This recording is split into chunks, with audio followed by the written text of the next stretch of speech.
Cuman dari tugas-tugas yang sudah saya review, eh, yang baru selesai proses reviewnya itu adalah yang PGSD ya, PGSD yang kelas A maupun yang kelas C. Nah, sedangkan jadi yang PGSD sudah bisa mengecek nilainya. Jadi kemarin ada juga beberapa yang konfirmasi ke saya menginformasikan atau meminta perbaikan. Karena memang hasil nilai tugas, kuis, UTS dan yang lain sebagainya itu masih kecil ya.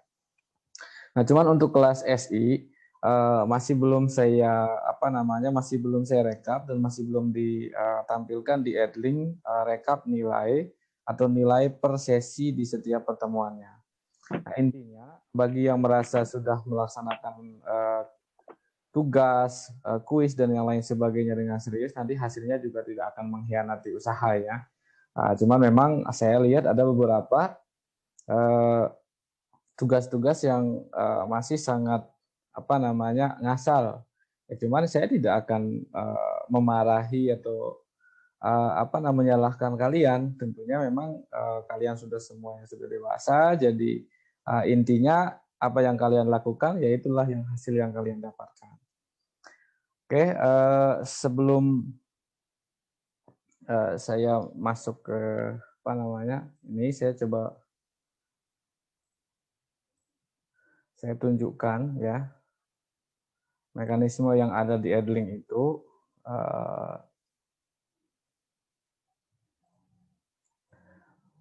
Oke, mungkin ini bisa dilihat ya. Nah, jadi di Edlink itu misalkan saya akan melihat salah satu kelas. Misalkan saya anggap saja misalkan SI20A. Nah, di SI20A saya bisa melihat laporannya di sini nih. Laporan kinerja dari masing-masing. Di sini misalkan saya download Excel-nya.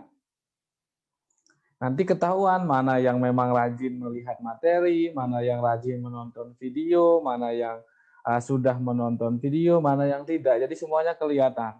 Tanggal tugas kapan kalian mengumpulkan, berapa nilai UTE, kuisnya, seterusnya semuanya kelihatan. Jadi nanti rekap akhir nilai yang ada dalam yang ada di dalam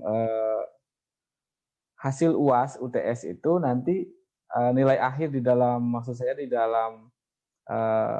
hasil semesternya nanti di hasil akhirnya itu adalah rekapitulasi dari keseluruhan kinerja kalian masing-masing. Nah, untuk terkait tugas akhir yang terakhir yaitu adalah jurnal ya. Nah, jurnal juga nanti usahakan ini saya coba di-share-kan ya.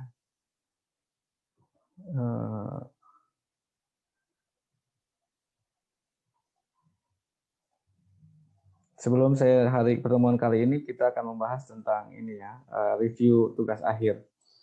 Nah, sebelum ini supaya nanti kalian mungkin menganggap bahwa yang kalian kerjakan di Edlink itu sia-sia. Nah, jadi ini di sini kelihatan siapa yang menonton video, berapa lama dia menonton video, di sini sudah kelihatan. Bahkan di sini satupun tidak ada yang menonton sampai 100%. Terus di sini kuisnya kelihatan nilainya. Ada yang benar 100%, ada yang memang tidak, ada yang memang kurang.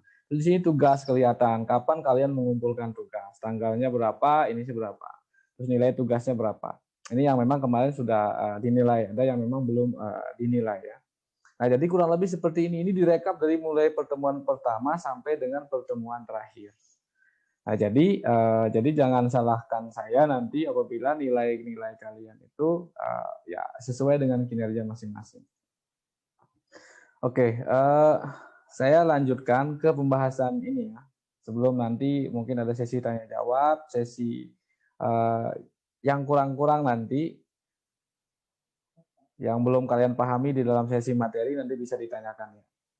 Oke, saya konfirmasi ini tampilannya adalah review tugas akhir semester.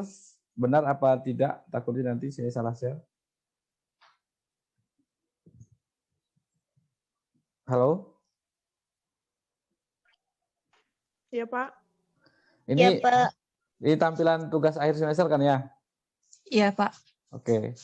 Nah, jadi nanti di dalam ini sebenarnya sini bisa di-share, bisa dipoto ya, karena memang tuh soal UASnya itu seperti ini. Nah, karena memang soal UASnya ini akan berpunya waktu 1 minggu dari sejak hari UASnya, tapi kalau menghasilkan kalian mau mengerjakan soal ini dari sekarang ya nggak apa-apa, cuma nanti tetap diuploadnya di sistem Sumo ya, tidak melalui email. Jadi saya tidak menerima lewat email. Jadi usahakan tidak ada yang terlambat. Kalaupun misalkan tidak selesai ya kirimkan saja sejadinya, jangan mengirim lewat email karena saya akan hanya memeriksa di Sumo saja ya. Oke, jadi bobotnya yang pertama soal 1, 2, 3, 4, 5 ada 5 buah soal. Dan ini syarat dari soal ini adalah kalian harus memiliki SPSS. Boleh minjem di temennya laptop, boleh minjem di temennya PC, terserah silahkan. Boleh keganti-gantian juga menggunakan PC-nya, silahkan nggak apa-apa karena waktunya itu cukup panjang. Kalau misalkan kalian hanya melihat soalnya dari sejak UAS, maka pelaksanaannya itu seminggu setelah UAS itu batas pengumpulannya. Nah, tapi kalau kalian mau memfotonya dari sekarang, silahkan. Dan mulai dikerjakan. Soalnya sama persis ya, karena ini yang saya upload di WhatsApp. Kan saya nggak akan share. Kalau mau dipoto, silahkan. Oke, ini semuanya di Sumo. Waktunya 1 minggu sejak hari pelaksanaan UAS. Tapi kalau mau di sekarang, silahkan mulai dicicil. Yang pertama ya, bobotnya itu adalah, yang pertama ini 10%. Soal nomor 1, ini tentang membuat data, menentukan tema, menentukan judul, menentukan variabel X dan Y. Ini bobotnya 10%. Yang besar itu nanti di soal nomor 4 dan soal nomor 5. Nomor 4 ini adalah tentang praktikum dari keseluruhan ini. Kalian akan membuat video langsung seperti saya ini. Anda akan merekodnya lalu kemudian upload di YouTube dan kemudian kirim linknya di Sumo. Sedangkan nomor 5 ini adalah terkait jurnal. Nanti saya akan review-nya ya. Oke, yang pertama ya, soal nomor yang pertama, buatlah sebarang judul, di mana terus yang berikutnya adalah variabel dan data dengan mengikuti format dan tema sebagai berikut. Ini saya buatkan formatnya, ini saya buatkan contohnya ya. Misalkan temanya sudah ditentukan ya, temanya ada 3, yaitu tentang ekonomi, pendidikan, atau bisnis. Tentunya kalau PGSD mengambil pendidikan, kalau misalkan sistem informasi menggunakan bisnis atau terkait tentang, karena memang sistem informasi kan kaitannya tentang manajemen bisnis juga. Oke, misalkan temanya adalah pendidikan. Nah, judulnya adalah seorang guru, ini sebenarnya masalahnya ya, bukan judulnya. Seorang guru ingin mengetahui faktor apa yang dapat mempengaruhi prestasi siswa dalam belajar. Nah, variabel X, Y-nya adalah prestasi siswa, sedangkan variabel X-nya bisa apa saja, atau Y-nya juga bisa apa saja. Tergantung nanti dari judul ini. Ketika judulnya ini adalah prestasi siswa, maka tentunya Y itu adalah prestasi siswa. Jadi tujuan akhirnya adalah itu yang dijadikan sebagai Y. Sedangkan faktor yang mengakibatkan ini, yaitu X-nya, bisa apa saja.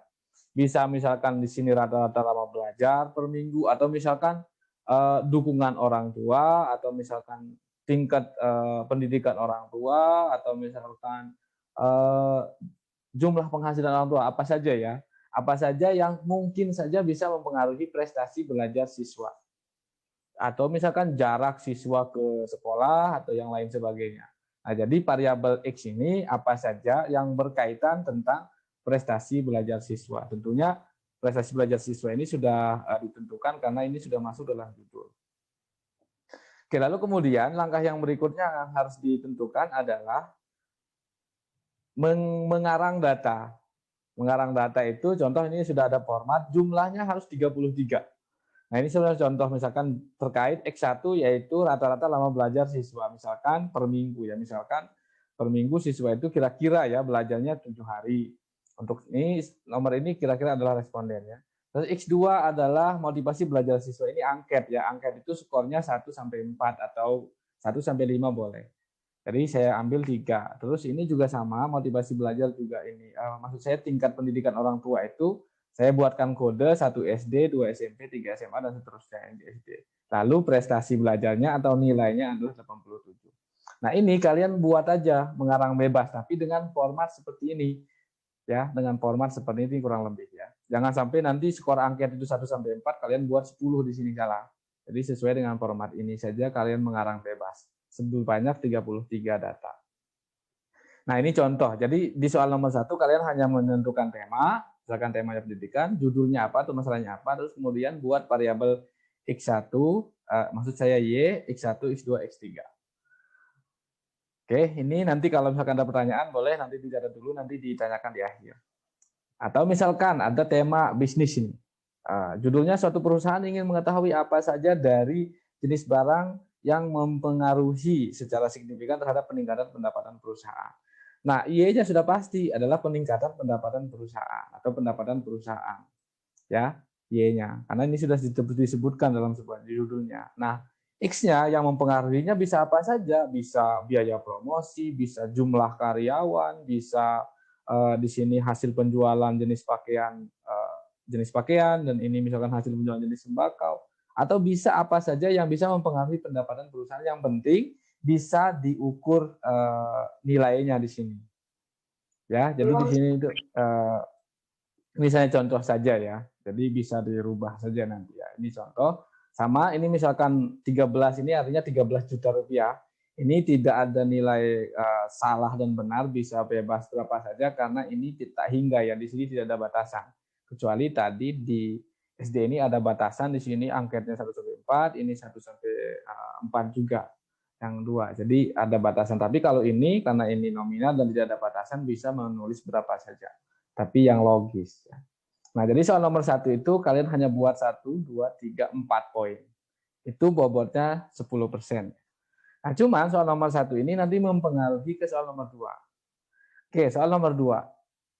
Dari data berikut, nah, boleh mengambil data yang sudah dibuat di atas atau misalkan nomor 1 tidak jadi nih. Ya udah Anda buat data ulang lagi aja, bebas mengarang bebas seperti yang di atas, atau boleh membuat data sembarang. Tapi tetap jumlahnya 33. Nah, setelah dibuat, interpretasikan hasil analisis menggunakan uji regresi dan korelasi menggunakan SPSS. Nah, ini ya. Jadi di sini Anda sudah menggunakan SPSS. Jadi Anda artinya melakukan uji regresi dan uji korelasi serta nanti hasilnya itu dijelaskan atau diinterpretasikan. Seperti tugas-tugas pada sebelumnya, kalian misalkan ketika ngolah di SPSS, keluar hasilnya, Anda copy hasilnya ke Word, lalu di bawahnya Anda jelaskan masing-masing makna dari tabel yang didapat dari SPSS itu. Jadi ini soal nomor 2, bobotnya adalah berapa? 20%, lumayan. Jadi di sini Anda harus paham menggunakan regresi dan korelasi. Ingat catatannya, tidak boleh ada data yang sama antara satu siswa dengan siswa yang lain. Kalau saya menemukan sama, maka nanti akibatnya fatal. Ya. Nah, soal nomor 3. Soal nomor 3 ini juga sama, kurang lebih akan menggunakan SPSS, tapi ini melakukan pengujian validitas dan reliabilitas. Ini materi terakhir kita. Saya juga lihat tingkat penonton dari video yang saya di YouTube di-upload itu kelihatan bahwa memang banyak mahasiswa yang tidak pernah menonton video itu. Jadi kalaupun misalkan tidak paham atau jawabannya salah, ya salah sendiri. Padahal materinya sudah lengkap.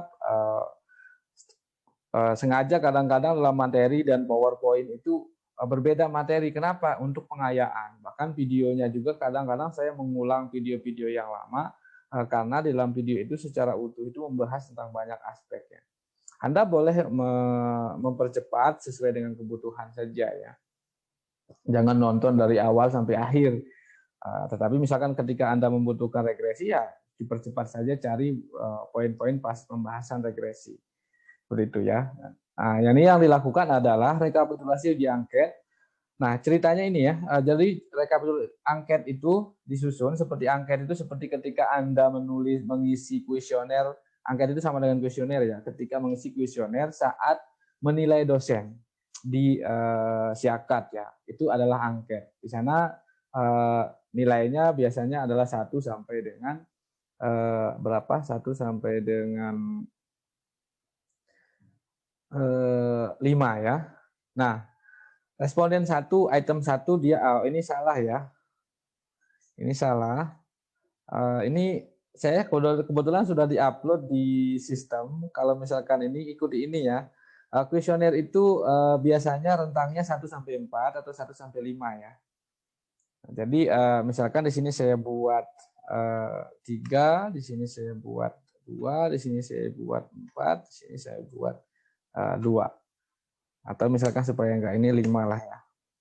Nah, jadi untuk pertanyaan item 1, untuk pertanyaan item 1 dia biasanya kuesioner itu kan tidak setuju, kurang setuju, setuju, dan sangat setuju. Misalkan kalau ada 4 berarti ini posisi dia setuju. Kalau 2 ini dia posisinya kurang setuju.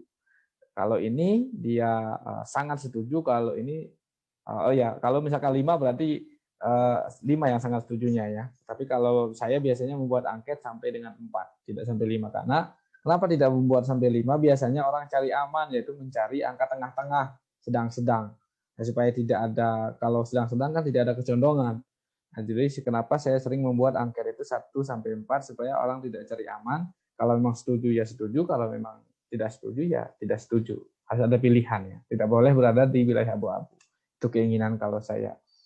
Jadi ini responden, misalkan ada orang saya berikan angket, ada angket itu ada 4 pertanyaannya. Nah, untuk pertanyaan pertama dia jawabnya ini, pertanyaan kedua jawabnya kurang setuju, pertanyaan ketiga sangat setuju, dan pertanyaan keempat dia juga jawabnya sangat setuju. Ini scoringnya. Nah, begitu juga untuk yang bawah ini Anda buat mengarang bebas, tetapi ingat kalau memang menggunakan basis 1-5, ya udah Anda menggunakan 1-5 bebas. Tapi kalau menggunakan 1-4, ya Anda juga menggunakan 1-4 saja, nggak boleh ada angka 5. Nah, lalu kemudian setelah data ini selesai, ini jumlahnya ada 30 ya. Jumlahnya ada 30.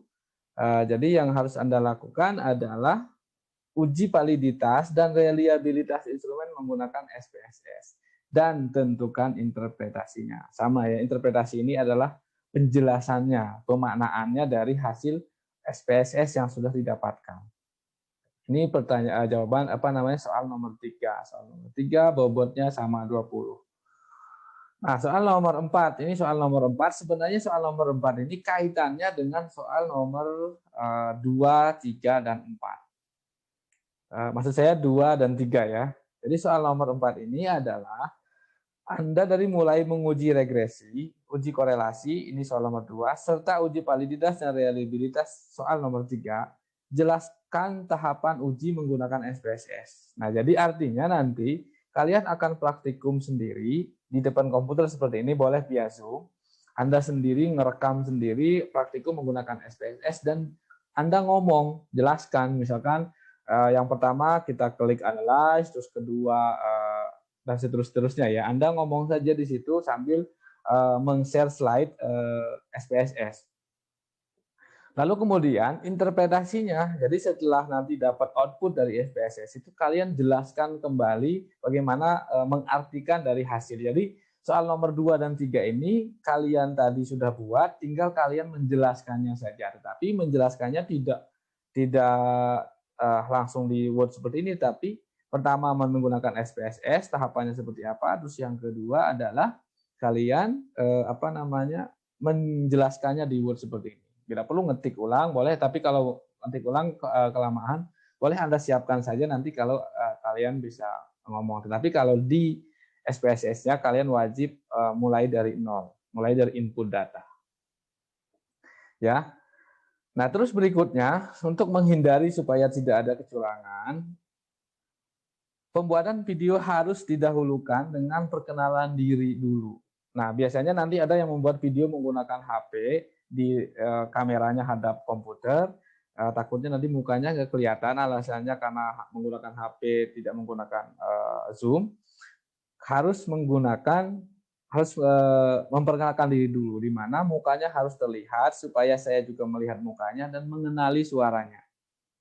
Nah, karena saya tidak mau ada mahasiswa yang menyuruh orang untuk mengerjakan tugasnya dan yang lain sebagainya.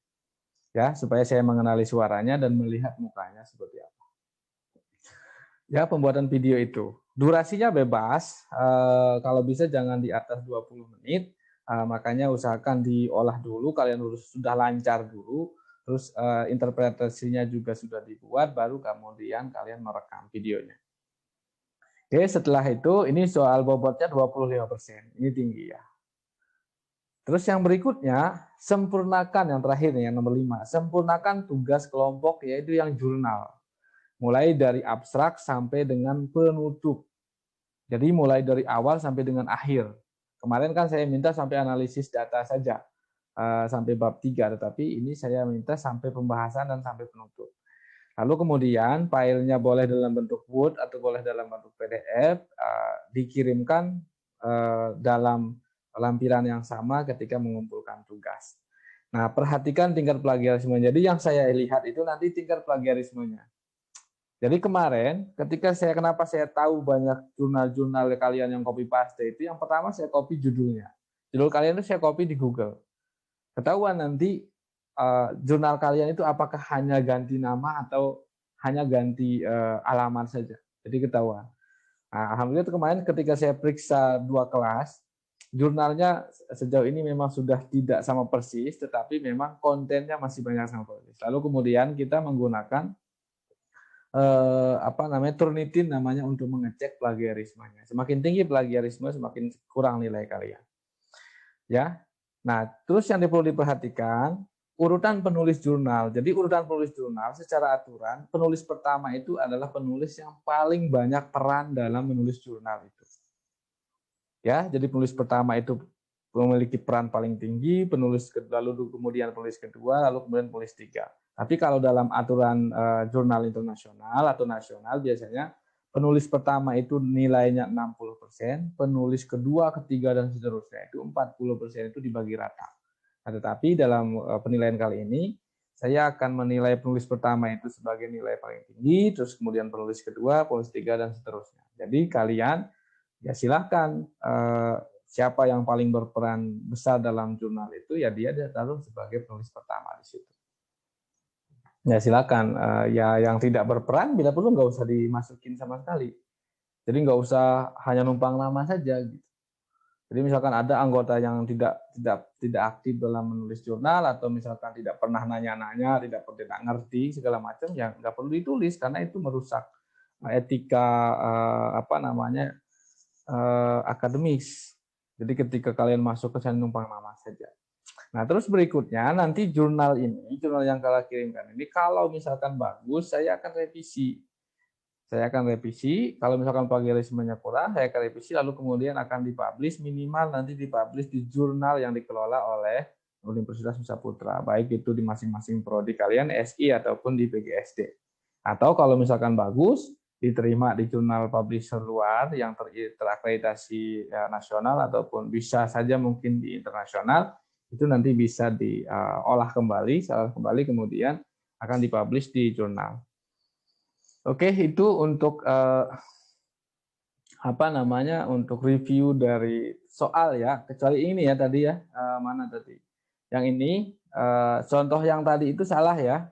Jadi nanti infokan ke masing-masing kelasnya soal yang tadi di sini itu salah, yang benar itu begini scoringnya. Ini bisa di penekanannya ya, informasikan.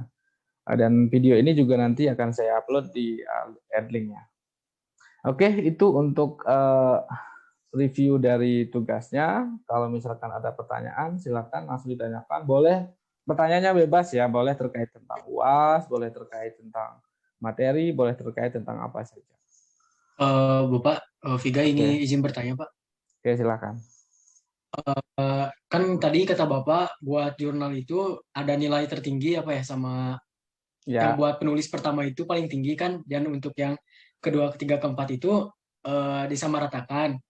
Enggak, kalau yang asli ya, tapi kalau di penilaian seperti ini pakai kayak perankingan saja ya. Jadi tadinya Viga mau nanya Pak, gimana kan kalau dari kelompok Viga mah nggak ada yang gimana ya, yang nulis paling banyak gitu, yang emang berperan paling aktif, tapi emang bareng-bareng gitu Pak ngerjainnya teh. Jadi kan bingung siapa yang berperan paling aktif itu, jadi gitu Pak.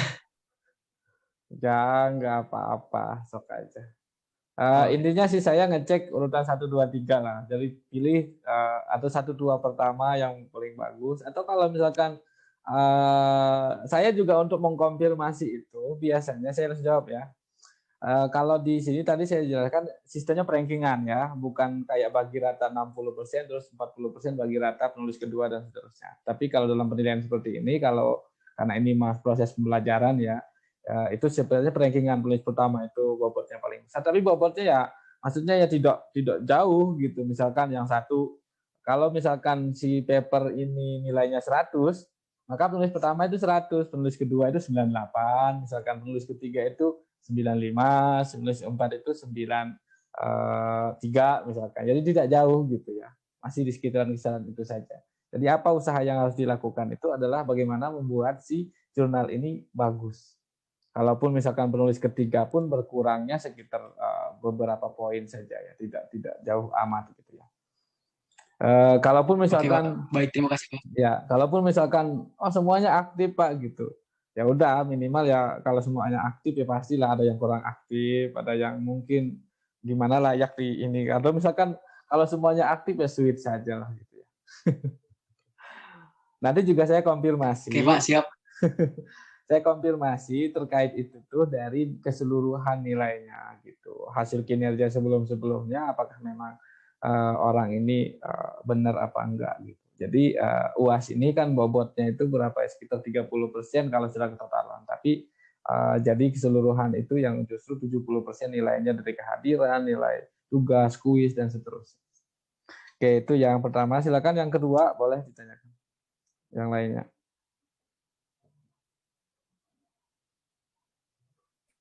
Pak, Des mau nanya Pak, izin bertanya. Boleh, silakan.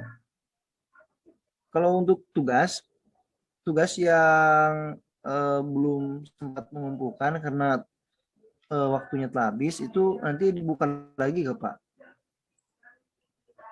Oke, itu masalah tugas ya. Saya Karena ada kumpulkan aja. sebagian mahasiswa di kelas saya yang telat melakukan tugas. Oke, sebentar ya.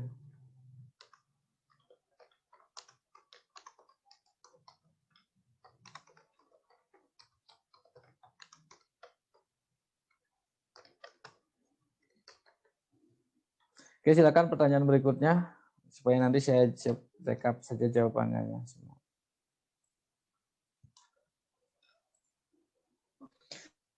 Bapak izin bertanya. Ya, boleh, silakan. Kan tadi untuk soal nomor 3 untuk yang membuat data uji analisis apa gitu ya, nomor 3 itu Pak, kalau memakai data yang dipakai buat tugas kemarin bisa nggak Pak? Atau bikin baru? Oke, apakah UAS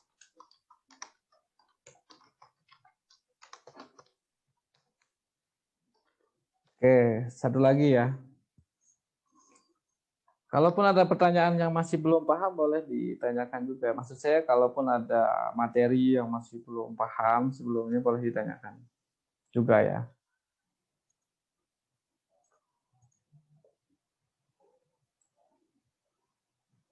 Atau sambil saya nunggu, saya ini ya, untuk tugas, apakah ada kesempatan mengumpulkan lagi terkait misalkan waktu sudah ditutup atau misalkan telat ngumpulin ya. Sesuai dengan sistem, karena memang akan kesulitan sekali kayak kemarin kan ada banyak sekali kesalahan nilai ketika dicampur antara adlink dengan dengan email ya. Jadi sejauh ini memang di semester ini saya tidak menerima lewat email, jadi di sistem sudah benar-benar ditutup. Cuman memang bagi yang merasa tugasnya belum mengumpulkan, itu sudah pasti nilainya 0 di tugasnya. Tetapi meskipun nilai 0 itu tetap menjadi pembagi. Contoh misalkan dalam UAS itu ada 2 kali tugas. Yang satu seandainya Anda kumpulin yang satu itu dapat, yang satu kalian yang pertama dapat 100. Yang satunya itu seandainya kamu kumpulin itu dapatnya 60, lumayan 160 bagi 2 itu jadi lumayan dapatnya daripada misalkan tidak ngumpulin jadi 0. Jadi 100 bagi 2 langsung tetap menjadi pembagi, jadi 100 bagi 2 itu dapat sekitar 50. Tetapi kalau misalkan 160 bagi 2 lumayan dapat 80. Meskipun memang nilainya sedikit.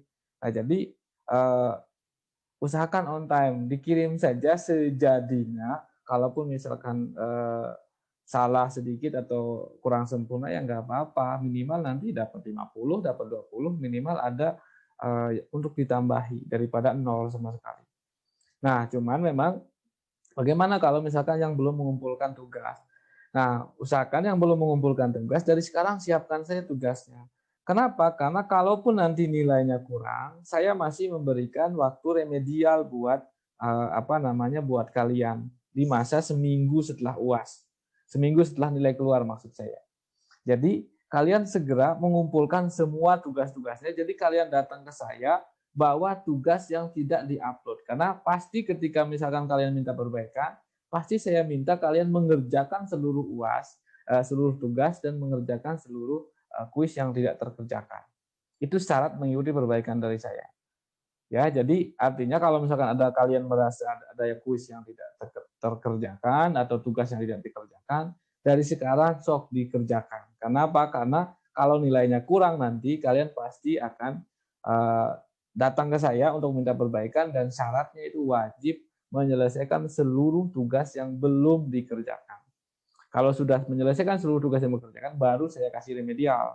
Karena kalau misalkan sudah mengumpulkan tugas hasilnya bagus, ya udah berarti tidak ada soal remedial, cukup hanya menyelesaikan itu saja. Tapi kalau misalkan ternyata tugasnya tidak memuaskan, saya terkait pembaharuan apa itu deteksi masih nyontek-nyontek, ya udah berarti nanti selain tugas itu juga saya akan kasih tugas remedialnya.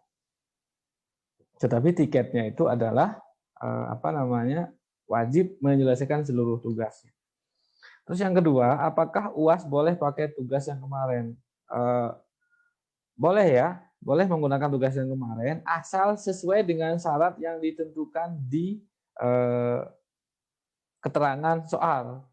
Contoh misalkan yang kemarin ada variabel yang bisa dipakai, silahkan saja dipakai, tapi tentunya tidak persis sama dengan yang kemarin. Kenapa? Karena tadi ada ketentuan-ketentuan, misalkan ada 3 variabel, misalkan jumlahnya harus 33, berarti kalian harus menambahkan atau mengurangi dan yang lain sebagainya ya. Jadi kalau misalkan sesuai dengan yang kemarin silahkan, ya tapi pastikan tidak ada teman kamu yang sama. Dan pastikan sesuai dengan perintah atau syarat dan ketentuan yang ada di soalnya. Itu ya. Oke, silakan seterusnya. 15 menit lagi ya. Kita. Bapak Gesi izin bertanya. Boleh.